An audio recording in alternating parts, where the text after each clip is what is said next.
सबसे पहली बात, चलिए आपको शुभकामनाएं कि मेरा नॉमिनेशन एक्सेप्ट हुआ है। 4 पेपर मैंने भरा था, जिनमें 3 पेपर को सेलेक्ट किया गया है।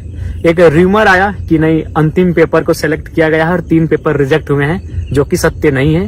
3 पेपर सेलेक्ट हुए हैं, 1 पेपर रिजेक्ट हुआ है। अब रिजेक्ट क्यों हुआ है, थोड़ा सा कारण बता देते हैं कि बहुत सारे लोग कहने लगे कि पढ़े लिखे नौजवान और गलती कर रहे हैं। तो एक बात क्लियर आप जान लीजिए कि नॉमिनेशन फॉर्म वकील भरते हैं, और जो वकील रहे या कोई रहे, सबसे पहले उनका धन्यवाद।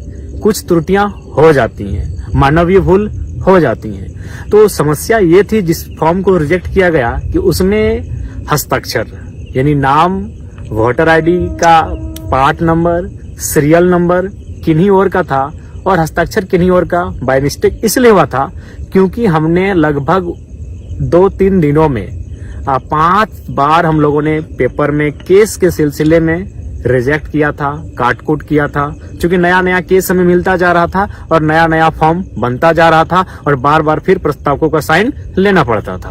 तो स्वाभाविक है, बार बार जब चीजें घटित होंगी तो कुछ त्रुटियां आ जाती है। तो खैर फिलहाल 3 पेपर सेलेक्ट है, 1 रिजेक्ट है, डज नॉट मैटर। 1 भी अगर सेलेक्ट होता है तो उसी से लोग चुनाव लड़ते हैं। अब बात करते हैं उस दिन हुआ क्या था। केस के बारे में सब जानना चाहता है, बहुत सारे लोग मेरी जुबान से जानना चाहते हैं कि सच्चाई आखिर है क्या। क्योंकि एक लोग जो विपक्ष में बैठे हैं, जो आलोचक वर्ग है हमारा, वो एक प्रोपेगेंडा फैला रहे हैं कि यदि जयराम बाबू को इस केस की जानकारी नहीं थी तो फिर उनका हस्ताक्षर केस के एफिडेविट में कैसे आया। तो सबसे पहले मैं आपको क्लियरली बताना चाहूंगा कि 29 तारीख को जिस दिन मेरा नॉमिनेशन पेपर खरीदा गया, मैं कहाँ था पूरा राज्य जानता है। मैं चतरा में श्रीमान दीपक गुप्ता जी के जो हमारे दल से हैं उनका नॉमिनेशन था, यानी मैं दिन भर चतरा में था। मेरा फॉर्म धनबाद में बोकारो में हमारे साथी खरीद रहे हैं और मैं कहाँ, चतरा में। अगला दिन मैं कहाँ था, हजारीबाग में। यानी फॉर्म जो भर रहे थे वो मेरे साथी भर रहे थे। 1 तारीख को मेरा नॉमिनेशन होना था और 2 दिन पहले ही हम लोगों ने फॉर्म लिया था। अब वहाँ डिटेल्स भरा जाना स्टार्ट हुआ। केस की जहां तक बात है, सबसे पहले हम लोगों ने 10 केस इंक्लूड किया था। यानी 29 तारीख शाम को 4 बजे जब फॉर्म भरना स्टार्ट हुआ तो हमारे साथी, हमारे वकील की टीम के माध्यम से 10 केसों की जानकारी दी गई। लेकिन जैसे ही 30 तारीख को सुबह हजारीबाग मुझे जाना था संजय दा के नॉमिनेशन में, उसी दरमियान मैं गया प्रज्ञा केंद्र।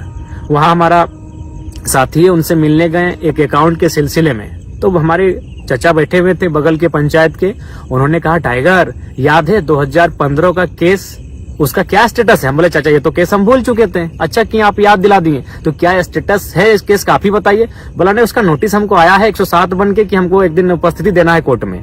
तो बोले आपसे रिक्वेस्ट है इस केस के बारे में डिटेल दीजिए। फिर उन्होंने 2015 का केस जो सड़क जाम का केस था और उस केस में कोई एक्टिविटी नहीं है, 15-10 साल पुराना केस हो चुका है लेकिन अभी तक कोई एक्टिविटी नहीं। तो फिर उस केस का डिटेल दिया गया। यानी फिर उस डिटेल को हम व्हाट्सएप के माध्यम से अपनी टीम को भेजे जो मेरा फॉर्म भर रहे थे कि ये केस को इंक्लूड कीजिए, एक नया केस फिर मिला है। यानी वो केस इंक्लूड किया गया। अब केस नंबर 11 हो चुका है। कब हुआ है, संजय दा के नॉमिनेशन में हम जा रहे हैं, यानी दिन के 11 बजे मेरा केस नंबर हो रहा है 11। नॉमिनेशन होता है संजय दा का। हम बिशुनगढ़ आते हैं। संजय दा को कोई भी चाहे तो संजय दा से फोन में बात कर सकते हैं। बिशुनगढ़ जैसे ही हम क्रॉस करते हैं, संजय दा का फोन आता है कि जयराम भाई, नगड़ी थाना की पुलिस आपको डिटेन करने के लिए आई है, आप नॉमिनेशन करेंगे और वे लोग डिटेन कर लेंगे या फिर आपको नॉमिनेशन करने से पहले डिटेन करेंगे। तो हमने कहा संजय दा, नगड़ी में मेरा कोई केस ही नहीं है। हम तो आश्चर्यचकित हो गए कि नगड़ी में मेरा कोई केस ही नहीं है। हाँ, मेरा एक केस है 23 मार्च 2023 को विधानसभा घेराव के दौरान है और वो जगन्नाथपुर थाना में है। यानी मेरा नगरी में कोई केस नहीं है। मैंने संजय देव कहा, उन्होंने कहा नहीं आप क्लियर कीजिए क्योंकि मेरे एक साथी वहां रहते हैं, उन्होंने परफेक्ट सूचना दिया है। यानी नॉमिनेशन मेरा था 1 मई को और रात 8 से 9 बजे 30 तारीख को 30 अप्रैल को पुलिस के एक पदाधिकारी के माध्यम से उस केस की जानकारी मिली। फिर हम लोगों ने आनन फानन में ये जानने का प्रयास किया कि उस केस में धारा क्या है। तो फिर हमने अपने साथियों के माध्यम से जाना कि उसमें कितनी धाराएं हैं, तारीख क्या है, उस केस का संख्या क्या है। यानी रात को 10-11 बजे उस केस का सारा डिटेल्स मिलता है। नॉमिनेशन सुबह है और केस का डिटेल्स मिले रात के 10-11 बजे। और हम लोग पहली बार मुझे याद है 29 साल के कैरियर में कि हम 1.5 घंटा फर्स्ट टाइम किसी रात को सोए हैं। 3 बजे सोए हैं, 4:30 बजे उठ गए हैं, यानी इतना रात भर हम लोग टेंशन में थे। यानी सुबह उठ के जो हम लोग का डॉक्यूमेंट तैयार हो चुका था, फिर उसको रिजेक्ट करते हैं, क्रॉस करते हैं। क्यों? क्योंकि फिर एक नए केस को ऐड करना था, यानी फ्रेश फिर बनता है। सुबह हम लोग नॉमिनेशन की तैयारी कर रहे हैं, सुबह हम लोग का काफिला सज रहा है, सुबह हमारी गाड़ियां सज रही हैं और हम लोग तैयारी कर रहे हैं नए पेपर भरे जाने की। अकबकी का इंतहा देखिए, फिर नए केस को ऐड किया जाता है और हम लोग नॉमिनेशन के लिए पहुंचते हैं। क्योंकि यह केस 2 साल पुराना था। यह केस कब का है ये भी आपको बता दें। यह केस है आपका 21 मार्च 2022, यानी पहली बार जब ये आंदोलन अपने पीक टाइम में था और हम लोग फर्स्ट टाइम विधानसभा घेराव का कार्य किए थे, उस समय का है। और उस समय सभी जानते हैं कि हमारी एक्टिविटी बिल्कुल नियमता हुई थी। वहां उस समय जो डीएसपी मौजूद थे, उन्होंने बहुत सारे न्यूज चैनल में, बकायदा मुझे सनी दा का नाम याद है, उन्होंने पूछा भी था कि जयराम महतो पर कोई एफआईआर होगा। उन्होंने कहा नहीं, जहां तक 144 लागू है उस सीमा के बाहर ये लोग धरने पर बैठे हैं, कोई एफआईआर नहीं होगा। तो हम लोग भी आश्वस्त हो चुके थे। और सबसे खास बात, यदि डिटेन ही करना था, यदि वारंट ही निकालना था, तो 2 साल के दरमियान मैंने नहीं करने से भी 2-2.5 हजार सभा किया है। उस दरमियान अरेस्ट करते, चतरा नॉमिनेशन के समय अरेस्ट करते, हजारीबाग नॉमिनेशन के समय अरेस्ट करते। लेकिन खैर, साजिशें बहुत गहरी हैं, साजिशों का जो जड़ है वो बहुत दूर तक फैला है। लेकिन उम्मीद है कि हम लोग भी बीज हैं, दबेंगे नहीं, पुनः उग जाएंगे। तो ये केस का डिटेल है। मैं मानता हूं केस की जानकारी मुझे बिल्कुल 30 तारीख को कंफर्म हुई है, और 30 तारीख को जैसे ही कंफर्म हुई, अगले दिन नॉमिनेशन के दिन हम लोग अपना फॉर्म को चेंज किए, उस पेज को, और नया पेज प्रिंट आउट करके निकाले, उसमें केस के डिटेल्स को भरे और फिर मैंने अपना हस्ताक्षर किया। ये रियलिटी है, ये फैक्ट है। आप संजय दा से पूछ सकते हैं कि संजय दा ने जब मुझे जानकारी दी तो मेरे चेहरे में किस प्रकार से एक आश्चर्यचकित का क्वेश्चन मार्क था कि संजय दा ऐसा कैसे होगा, नहीं मेरा नाम ही नहीं हो सकता है, इतना हम कॉन्फिडेंट थे। तो ये केस का मैटर।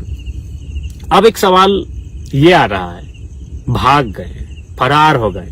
मैं आपसे पूछना चाहूंगा कि भागने का अर्थ, भागने की को कैसे आप परिभाषित करेंगे? मान के चलिए हम किसी नदी के बीचों बीच हैं और नदी के जो पानी है, उस पानी को जिम्मेवारी मिली है कि जयराम महतो को घेर कर रखना है। तो जाहिर सी बात है, या तो मुझे नीचे सुरंग बना के निकलना होगा, या तो उड़ के निकलना होगा, क्योंकि पानी की जिम्मेवारी है। या फिर अगर मुझे साइड से निकलना है, जिस तरफ निकलेंगे, तो पानी को खुद रास्ता देना होगा। बिल्कुल यही बोकारो में जहां मेरी सभा हो रही थी, बिल्कुल चारों तरफ गोलाकार पुलिस खड़ी थी, हाथ से हाथ मिलाकर पुलिस खड़ी थी। आप वीडियो देख लीजिएगा। तो फिर हम कैसे निकले? जाहिर सी बात, उन्होंने रास्ता दिया है। जी हाँ, उन्होंने ही रास्ता दिया है। मैं स्वयं उस वीडियो को वायरल करूंगा। पुलिस बैक पर आई है और स्कॉर्पियो के बोनट पर बैठकर कोई फरार होता है भाई। अब सवाल है कि मैंने 1 मई नॉमिनेशन में जाने से पूर्व रात को 2-2:30 बजे शमशान घाट में बैठकर मैंने वीडियो 3 बनाया था। एक वीडियो में यह संदेश दिया था कि मुझे पूर्ण आशा है कि मेरा अरेस्टिंग हो जाएगा, अरेस्टिंग होने के बाद फलाना कार्यकारिणी केंद्र अध्यक्ष होंगे। मैंने ये भी उस वीडियो में घोषणा किया था, क्योंकि मुझे भी पूर्ण आशा था कि मुझे डिटेन कर लिया जाएगा। इसीलिए आनंद फानन में 3 सेटों को भरा गया, क्योंकि पूर्ण आशा थी कि डिटेन करेंगे ही करेंगे। लेकिन वहां तक, डीसी चैम्बर से बाहर निकलने तक मैं बहुत उत्सुक था कि मुझे अरेस्ट करें। उसके बाद सभा तक, संबोधन के बाद तक मेरी इच्छा थी, मेरी दिल्ली इच्छा थी कि प्रशासन मुझे अरेस्ट करे। लेकिन परिस्थितियां वहां बिल्कुल विपरीत थी। परिस्थितियां क्या थी? बहुत सारे लोग पेट्रोल लेकर थे कि आत्मदाह कर लेंगे। बहुत सारे लोग हिंसक और उग्र स्वभाव रूप धारण कर चुके थे। वीडियो फुटेज आप देखे होंगे।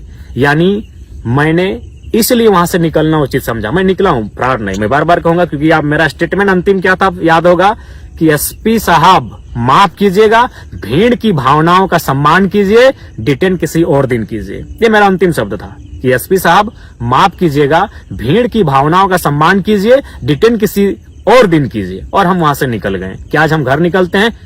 बाद में इस विषय पर बात करेंगे। क्यों? 1.5 लाख की भीड़, और पुलिस कितनी थी? 1,500। क्या पुलिस में सामर्थ्य था कि हमें वो डिटेन कर लेते बिना किसी हो हंगामे के, बिना किसी उपद्रव के, बिना किसी मुठभेड़ के? पॉसिबल नहीं था। 1.5 लाख की भीड़, 1,500 पुलिस, अनहोनी अप्रिय घटना घट जाती। संभवतः अगर हमें डिटेन किया जाता, अभी कौन पब्लिक, भाड़े की पब्लिक नहीं थी, प्रेम से आई हुई, समर्पित भाव से आई हुई, इस नौजवान को चाहने वाली पब्लिक, 45 डिग्री के तापमान में अपने खर्चे से आने वाली पब्लिक अपने चहते बेटे को अपने सामने अरेस्ट होते हुए बिल्कुल भी नहीं देख पाती।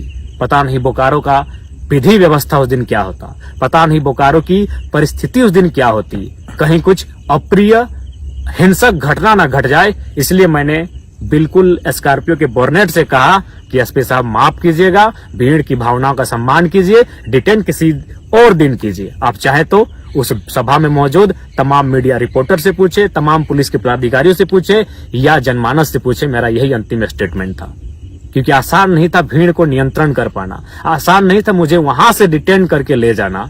क्योंकि आप भी जानते हैं, आप हमें पसंद करें या ना करें, मैं ये अपने आलोचकों के लिए और विपक्ष के लिए कहना चाहूंगा, लेकिन ये आपको मानना होगा, आज लोगों के आशीर्वाद ने मुझे झारखंड का जन नेता बनाया है।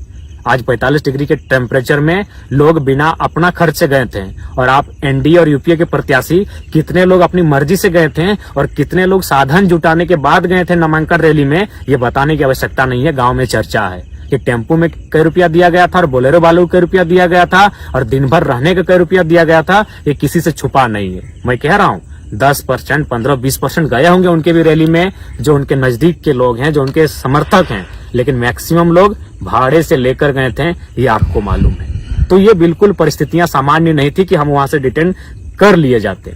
मैंने यहाँ तक वीडियो आप किसी चैनल में देखिएगा कि डीएसपी साहब से हम कान में बात कर रहे हैं। ये कौन सा तरीका है कि भागने वाला आदमी डीएसपी से ऐसे कान में बात कर रहा हो? हम बोर्नेट पर बैठे हैं और डीएसपी साहब बगल में। हम उनको क्या कह रहे थे कान में पता है कि सर या तो पिंडराजोड़ा थाना में हमको डिटेन करने का मौका दीजिए या तो पेटरवार में दीजिए। यहाँ से पॉसिबल ही नहीं कि आप हमको पकड़ के ले जाएंगे। यहाँ उपद्रव हो जाएगा, यहाँ अप्रिय घटना घट जाएगी, क्योंकि पब्लिक का मूवमेंट गजब का है। भावनाओं में भी है, आंखों में आंसू भी है और आंखों में अंगारे भी हैं, और मुझे लगता है बोकारो आज जल जाएगा। इसीलिए विधि व्यवस्था को मेंटेन कीजिए, डिटेन किसी और दिन कीजिए। और बिल्कुल स्कॉर्पियो के बोर्नेट से मैं निकला हूं, उसके बाद फिर मैं नीचे बैठा और निकलते रहा। बिल्कुल पुलिस चारों तरफ थी भैया। भागना मतलब कि उड़ के जाते तो भागा मानते, नीचे सुरंग बना के जाते तो भागा मानते। चारों तरफ पुलिस है, वहां से हम कैसे पार होंगे? तो किसी ने हाथ छोड़ा होगा अपना, किसी ने रास्ता दिया होगा। हो सके हमारे चाहने वाले ऊपर पुलिस के लोग होंगे, संभावना है, तो हम तो उनके बीच से निकले हैं।